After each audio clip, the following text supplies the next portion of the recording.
Hi hello ಸ್ನೇಹಿತರೆ, ಎಲ್ಲರಿಗೂ ನಮಸ್ಕಾರ. ನಿಮ್ಮ ಕನ್ನಡ ಶಾಲೆ ಯೂಟ್ಯೂಬ್ ಚಾನಲ್ಗೆ ಎಲ್ಲರಿಗೂ ಸ್ವಾಗತ. ಸ್ನೇಹಿತರೆ, ಹಿಂದಿನ ವಿಡಿಯೋದಲ್ಲಿ ಹೇಳಿದ ಹಾಗೆ ಮ್ಯಾನ್ಯುವಲಿ ಒಂದು ಡಾಕ್ಯುಮೆಂಟ್ ವೆರಿಫಿಕೇಷನ್ ಏನು ಮಾಡ್ತಾರಂತ ಹೇಳಿದ್ರಲ್ಲ, ಅದು ಏನಾಗಿದೆ, ಕೆಲವೊಬ್ಬರಿಗೆ ಡಾಕ್ಯುಮೆಂಟ್ ಅಪ್ಲೋಡ್ ಮಾಡುವಾಗ ಯಾರ್ಯಾರಿಗೆ ಟೆಕ್ನಿಕಲ್ ಎರರ್ ಬಂದಿದೆ ಅಥವಾ ಕೆಲವೊಬ್ಬರದ್ದು ಡಾಕ್ಯುಮೆಂಟ್ ವೆರಿಫಿಕೇಷನ್ ಸೈಟೇ ಓಪನ್ ಆಗ್ತಿರ್ತಿಲ್ಲ, ಆಮೇಲೆ ಕೆಲವೊಬ್ಬರಿಗೆ ಲಾಗಿನ್ ಆಗ್ತಿರ್ತಿಲ್ಲ ನೋಡಿ.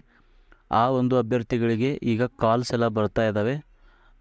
ನಮಗೆ ತಿಳಿದಂಗೆ ನಮಗೆ ಪರಿಚಯ ಇರೋರಿಗೆ ಒಂದಿಬ್ಬರಿಗೆ ಅವ್ರದ್ದು ಡಾಕ್ಯುಮೆಂಟ್ಸ್ ಏನು ವೆರಿಫಿಕೇಷನ್ಗೆ ಸಬ್ಮಿಟ್ ಆಗಿರಲಿಲ್ಲ. ಅವರು ಒಂದೆರಡು ಸಲ KPTCL ಬಗ್ಗೆ ಕಾಲ್ ಮಾಡಿ ಕೇಳಿದರು. ಈಗ ಅವರಿಗೆ ರಿಟರ್ನ್ 2 ಜನಕ್ಕೆ ಕಾಲ್ ಬಂದಿದೆ ಅಂತೆ. ಅದೇ ಒಂದು ಮಾಹಿತಿನ ನಾನು ನಿಮಗೆ ಹೇಳ್ತಾ ಇದ್ದೀನಿ. ಅವರಿಗೆ ಈಗ ಮ್ಯಾನ್ಯುವಲಿಯಾಗಿ ಡಾಕ್ಯುಮೆಂಟ್ ವೆರಿಫಿಕೇಷನ್ ಮಾಡೋಕ್ಕೆ ಕಾಲ್ ಬಂದಿದೆ. ಅವರು ಕೆಲವೊಂದು ಡೇಟ್ ಕೂಡ ಮೆನ್ಷನ್ ಮಾಡಿದ್ದಾರೆ, ಆಮೇಲೆ ಪ್ಲೇಸ್ ಕೂಡ ಹೇಳಿದ್ದಾರೆ. ನಾವು ನಿನ್ನೆ ಹೇಳಿದ ಪ್ರಕಾರ ಎಲ್ಲರಿಗೂ ಬರುತ್ತೆ ಅಂತ ಹೇಳ್ತಾ ಇದ್ವಿ, ಆದರೆ ಅವರು ಕಾಲ್ ಮಾಡಿದಾಗ ಮತ್ತೆ ಮಂಡೇ ಇನ್ನೊಂದು ಸಲ ನೀವು ವೆಬ್ಸೈಟನ್ನು ಚೆಕ್ ಮಾಡಿ ಒಂದು ವೆರಿಫೈ ಮಾಡ್ಕೊಳ್ಳಿ ಅಂತ ಹೇಳ್ತಿದ್ದಾರೆ. ಅಪ್ಲೋಡ್ ಮಾಡುವಾಗ ಯಾರ್ಯಾರಿಗೆ ಟೆಕ್ನಿಕಲ್ ಎರರ್ ಬಂದಿದೆ ಅಥವಾ ಲಾಗಿನ್ ಆಗಿಲ್ಲ, ಆ ಒಂದು ಅಭ್ಯರ್ಥಿಗಳಿಗೆ ಅಥವಾ ಡಾಕ್ಯುಮೆಂಟ್ ವೆರಿಫಿಕೇಷನ್ ಆನ್ಲೈನಲ್ಲಿ ಏನು ಡಾಕ್ಯುಮೆಂಟ್ ಅಪ್ಲೋಡ್ ಮಾಡುವವರು ಕೆಲವೊಂದು ಡಾಕ್ಯುಮೆಂಟ್ ಅಪ್ಲೋಡ್ ಆಗಿರಲಿಲ್ಲ ಅಂಥವ್ರು ಏನು ಕಂಪ್ಲೇಂಟ್ ರೈಸ್ ಮಾಡಿದ್ದಾರಲ್ಲ, ಆ ಒಂದು ಅಭ್ಯರ್ಥಿಗಳಿಗೆ ಈಗ ಮ್ಯಾನ್ಯುವಲಿ ಡಾಕ್ಯುಮೆಂಟ್ಗೆ ಕರೆದಿದ್ದು, ಆಮೇಲೆ ಇನ್ನೂ ಯಾರ್ಯಾರ್ದು ಅಪ್ಲೋಡ್ ಆಗಿಲ್ಲ ಅವರಿಗೂ ಎಲ್ಲ ಕರೆಯೋ ಚಾನ್ಸಸ್ ಇದೆ. ಮತ್ತು ಇವೆಲ್ಲ ನಾವು ಇನ್ಫಾರ್ಮೇಷನ್ ಸಿಕ್ಕಾಗ ಅಲ್ಲಿ ಏನು ನಾವು ಕಾಲ್ ಮಾಡಿದಾಗ ಹೇಳಿರ್ತಾರೆ ನೋಡಿ, ಆ ಒಂದು ಮಾಹಿತಿ ಪ್ರಕಾರ ನಾನು ನಿಮಗೆ ಹಂಚ್ಕೊಂಡಿರ್ತೀವಿ. ಇಲ್ಲಿ ನಾವೇ ಏನಾದರೂ ನಿಮಗೆ ಊಹಿಸ್ಕೊಂಡು ಹೇಳೋದಾಗಲಿ ಅಥವಾ ಫೇಕ್ ಇನ್ಫಾರ್ಮೇಷನ್ ಕೊಡೋದಾಗಲಿ ಏನೂ ಮಾಡ್ತಾಯಿಲ್ಲ. ಯಾವುದಕ್ಕೂ ಇವತ್ತು ಇಲ್ಲ ನಾಳೆ ವೆಬ್ಸೈಟ್ನ ಚೆಕ್ ಮಾಡ್ತಾಯಿರಿ, ಏನಾದರೂ ಅಪ್ಡೇಟ್ ಬರುತ್ತೆ. ಮತ್ತು ಹಾಗೆ ಇದು ಪ್ರೊಸೆಸ್ ಕಂಪ್ಲೀಟ್ ಆಗುತ್ತೆ. ಎಲ್ಲಿವರೆಗೂ ಸ್ಲೋ ಇರುತ್ತೆ ಅಂದರೆ, ಇದು ನೆಕ್ಸ್ಟ್ ಒಂದು ಕೇಸ್ ಇದೆ ನೋಡಿ, November 21ಗೆ ಒಂದು ಹಿಯರಿಂಗ್ ಇದೆ. ಅದು ಯಾವುದಂದರೆ ಚೇತನ್ ಕುಮಾರ್ ಕೇಸ್ ಅಗೇನೆಸ್ಟ್ ಏನು ಹೋಗಿದ್ದಾರೆ ನೋಡಿ, ಅವರು ಒಂದು ಹಿಯರಿಂಗ್ ಇರೋದರಿಂದ ಅಲ್ಲಿವರೆಗೂ ಪ್ರೊಸೆಸ್ ಆದಷ್ಟು ಸ್ಲೋ ಆಗಿ ಇರುತ್ತೆ ಅಂತ ಅನಿಸುತ್ತೆ. ಯಾಕಂದರೆ ಅಲ್ಲಿ ರಿಸಲ್ಟ್ ಏನಾಗುತ್ತೆ ಏನಿಲ್ಲ ಅಂತ ನೋಡಿಕೊಂಡು ನಿಮ್ಮ ಪ್ರೊವಿಷನಲ್ ಲಿಸ್ಟು, ಅದು ಪ್ರೊವಿಷನಲ್ ಲಿಸ್ಟ್ ಕೇಳಿದರೆ ಪ್ರೊವಿಷನಲ್ ಲಿಸ್ಟ್ ಕೂಡ ಇನ್ನೂ ರೆಡಿ ಆಗ್ತಾ ಇದೆ. ನಾವು ಅದೇ ಒಂದು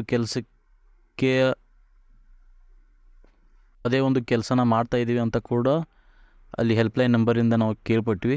ಅವೆಲ್ಲ ರೆಕಾರ್ಡಿಂಗ್ ನಾವು ಹಾಕಲ್ಲ, ಯಾಕಂದರೆ ಎಲ್ಲರೂ ಕೇಳ್ತಿದ್ದಾರೆ ಇದು ಫೇಕ್ ಇದೆ. ನಾವು ಯಾಕೆ ಫೇಕ್ ಹೇಳೋಣ ಹೇಳಿ ನಿಮಗೆ, ನಮಗೂ ಬೇರೆ ಕೆಲಸ ಇರುತ್ತೆ.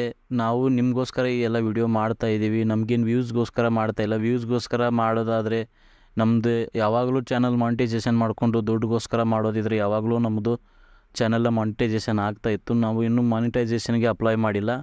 ನಾವು ಏನೋ ಇದ್ರೂ ಜೆನ್ಯೂನ್ ಮಾಹಿತಿ ಕೊಡ್ತಿರ್ತೀವಿ. ನಾವು ಕೊಟ್ಟಿರೋ ಮಾಹಿತಿಯಲ್ಲಿ ಒಂದು ಮಾಹಿತಿನೂ ಸುಳ್ಳಾಗಿಲ್ಲ, ಎಲ್ಲನೂ ರಿಲೇಟೆಡ್ ಆಗಿ ಕೊಡ್ತಿರ್ತೀವಿ. ನಮಗೆ ತಿಳಿದ ಮಾಹಿತಿ ಪ್ರಕಾರ ನಾವು ನಿಮಗೆ ಹಂಚ್ಕೊಂಡಿರ್ತೀವಿ. ಇನ್ನೂ ಏನಾದರೂ ಡೌಟ್ಸ್ ಇದ್ದರೆ, ನಿಮ್ಮ ಕ್ವೈರೀಸ್ ಇದ್ದರೆ ನಮಗೆ ಇನ್ಸ್ಟಾಗ್ರಾಮಲ್ಲಿ ಹಾಕಿ, ಯಾಕಂದರೆ ಎಲ್ಲರಿಗೂ ಕಮೆಂಟಲ್ಲಿ ರಿಪ್ಲೈ ಮಾಡೋಕ್ಕಾಗಲ್ಲ. ಅದಕ್ಕಾಗಿ ನೀವೆಲ್ಲ ನಮ್ಮ ಇನ್ಸ್ಟಾಗ್ರಾಮ್ ಪೇಜ್ ಇದೆ ನೋಡಿ, ಅಲ್ಲಿ ನಮಗೆ ಫಾಲೋ ಮಾಡಿ, ಮತ್ತು ಹಾಗೆ ನೀವು ಮೆಸೇಜ್ ಕೂಡ ಅಲ್ಲೇ ಮಾಡ್ಬೋದು. ಆಮೇಲೆ ಇದೇನು ನಿಮಗೆ ಇನ್ನಷ್ಟು ಕೆಲವು ದಿನಗಳಲ್ಲಿ ನಿಮ್ಮ ಪ್ರೊವಿಷನಲ್ ಲಿಸ್ಟ್ ಕೂಡ ದೊರೆಯುತ್ತೆ. ಹಾಗಾಗಿ ನಿಮ್ಮ ಏನೇನು ಡಾಕ್ಯುಮೆಂಟ್ಸ್ ಅಪ್ಲೋಡ್ ಮಾಡಿದಾರೆ ನೋಡಿ, ಅವೆಲ್ಲ ನಿಮ್ಮ ಹತ್ರನೂ ಕರೆಕ್ಟಾಗಿ ಇಟ್ಕೊಳ್ಳಿ. ಆಮೇಲೆ ನಿಮ್ಮ OMR ಶೀಟು, ಆಮೇಲೆ ಫೈನಲ್ ಅಪ್ಲಿಕೇಶನ್ ಬರುತ್ತೆ ನೋಡಿ, ಅದನ್ನೆಲ್ಲ ಪ್ರಿಂಟ್ ತೊಗೊಂಡು ನೀವು ರೆಡಿಯಾಗಿರಿ. ಯಾಕಂದರೆ ಯಾವ ಟೈಮಲ್ಲಿ ಯಾವ ಲಿಸ್ಟ್ ಬಿಡ್ತಾರೆ ಅಂತ ಹೇಳೋಕ್ಕಾಗಲ್ಲ. ಆಮೇಲೆ ಕೆಲವೊಬ್ರು ಕೇಳೋ ಪ್ರಕಾರ ಸೆಕೆಂಡ್ ಲಿಸ್ಟ್ ಬಿಡ್ತಾರಾ ಅಥವಾ ಇಲ್ಲ ಅಂತ ಕಮೆಂಟ್ ಹಾಕಿದರು. ಆಮೇಲೆ ಕೆಲವೊಬ್ಬರು ITI ಮೇಲೆ ಜೂನಿಯರ್ ಲೈನ್ಮ್ಯಾನ್, ಮೀಟರ್ ರೀಡರ್ನೂ ಹೇಳಿದ್ದಾರೆ. ಇವೆಲ್ಲ ಮಾಹಿತಿ ತಿಳ್ಕೊಂಡು ನಾನು ಆದಷ್ಟು ಬೇಗ ನಿಮಗೆ ಅಪ್ಡೇಟನ್ನು ಕೊಡ್ತಿರ್ತೀನಿ.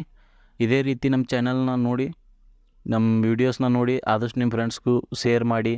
ಆಮೇಲೆ ಯಾರೂ ಸಬ್ಸ್ಕ್ರೈಬ್ ಮಾಡಿಲ್ಲ ನೋಡಿ, ಇನ್ನೂ ಸಬ್ಸ್ಕ್ರೈಬ್ ಮಾಡಿರಿ, ಆಮೇಲೆ ಲೈಕ್ ಮಾಡಿರಿ. ಎಲ್ಲರಿಗೂ ಧನ್ಯವಾದಗಳು.